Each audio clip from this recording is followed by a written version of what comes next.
Inulan ng batikos ang campaign jingle ni Mocha Uson na tumatakbo bilang konsehal ng Maynila. Kaya naman pinatigil na rin niya ang paggamit nito. Narito ang agenda report ni Joash Malimban.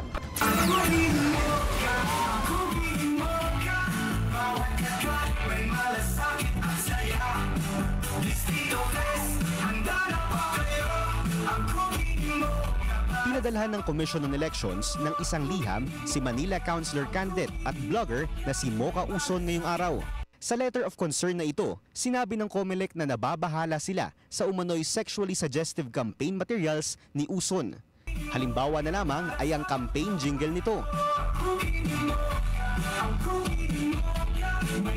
Posible raw malihis ng mga ganitong klaseng kampanya ang mga mas importanteng usapin sa eleksyon. Katulad na lamang ng mga plataporma at paraan ng pamumuno ng isang kandidatong katulad ni Uson. Nauna ng binatikos na senatorial candidate Luke Espiritu ang jingle ni Uson at sinabing misogynistic ito at mismong babae raw ang bumabastos sa kababaihan. Para naman kay Bataan 1st District Representative Geraldine Roman, dapat itaas ang level ng political discourse sa bansa para maipakita sa mga Pilipino kung ano ba dapat ang maging mukha ng leadership. May banat din ang Gabriela Women's Alliance kay Uson. Isang banda nakaka-offend sa sensibilities. Pangalawa at higit pa, tingin ko yung further na pinapakita nito na dinadumb down, no? Ginagawang tanga yung mga mamboboto na kapag kinuha yung interest via suggestive, sexually suggestive na content ay iboboto. Hindi plataforma yung pinag-uusapan, pero nagka-capitalize doon sa imahe ni Mocha.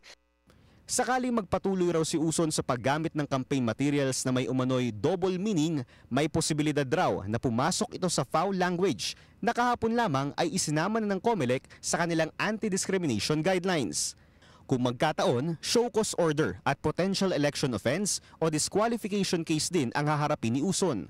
Tayo po ay nag-e-expect ng isang magandang response mula sa kanya at pasasalamatan namin siya kapag siya mismo ay nag-take ng initiative at sumunod siya doon sa ating pakiusap na i-take down na o wag nang gamitin itong double meaning na campaign jingle na yan. Sa mga iba pa na meron dyan, we're watching you. Agad namang sumagot si Uson. Aniya, ipinag-utos na niya sa kanyang campaign team na itigil ang paggamit ng campaign materials na under question ng poll body. Kasalukuyan na rin daw nilang nire-review ang kanilang mga content na posibleng lumabag sa mga patakaran ng COMELEC. Para sa agenda, Joash Malimban, Billionaire News Channel.